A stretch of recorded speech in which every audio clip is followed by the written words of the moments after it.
How to find prospects in Cole Realty Resource.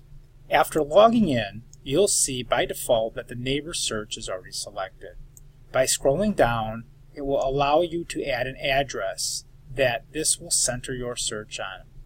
Now, there are several times in which less information is more. However, this is my particular address here, so I'm going to put this stuff in here, and I'm going to choose telemarketing list, and I'm going to click search.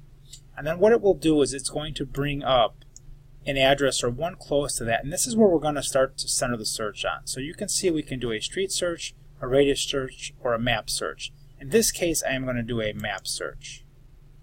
And what that will do is that will allow me to choose where I want on a map to search. In this case, I'm going to draw a box by clicking the freeform plotting, clicking on here, and as you see, it will start to create a box. Now, if I make a mistake and I don't want the box, or I click the wrong way, I can just click that again and it will erase the box. So in this case, I'm going to click this again, and you'll see it'll have created the box. Now if I scroll down to the bottom, I can click on View Available Prospects. This will then bring me a list of all the available prospects that are on the Do Not Call list. Now I want to make sure I choose all records, and this will select them all for my export. It's highly suggested that I like to use the Market Leader Preferred download template. This will allow the leads to be sent into eEdge very easily. And when you're done with that, you can simply click download, and this will download a Excel file for you to use.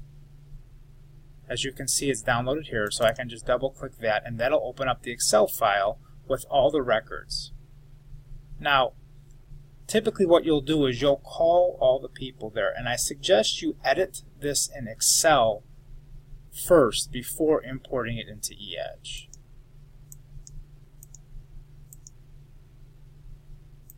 Now, once you get this file, you can open it up in Excel, and you'll have to click Enable Editing. If you don't have Excel, you can use the same file and open it up in Google Drive, which we'll cover in a different video.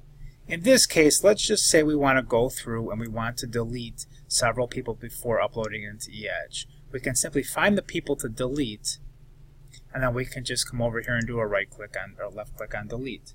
Now, if we want to add notes to the people, what we'll see is that these are all designed to go directly into eEdge. So the notes column is actually in the BJ column here. So if you put the notes in here, this will auto import into the eEdge system. Now, when you're ready to set this file or send this file to eEdge, simply just click on File, and what you're going to want to do is Save As, because we have to export this file as a CSV. So we'll have our different opportunities on what we want to save it as, but we'll see we have a CSV MS-DOS, and what we can do now is we can just change the name of the file, and we will save it as a CSV, and this will allow it to go directly into eEdge with no issues.